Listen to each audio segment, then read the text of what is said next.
How to update Messenger app on Android. That's what I will show you in this video. But before we begin, make sure to subscribe to the channel and ring the bell to get notified whenever a new video is uploaded. With that said, let's get started. So the process is very easy and simple. Just follow these steps.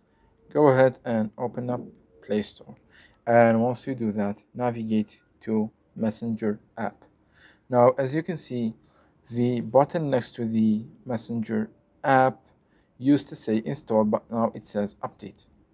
Even if we clicked and navigated to the app page right here, you will see that there are two buttons, the uninstall and the install button that usually says download or something like that. It says update, meaning there's an available update for you to download. If you clicked on it, it will automatically start to download the new update. It's very easy and simple. So that was it for this video. That's how you can update the Messenger app on Android. If you have any questions, please leave them in the comment section down below. With that said, see you in the next video.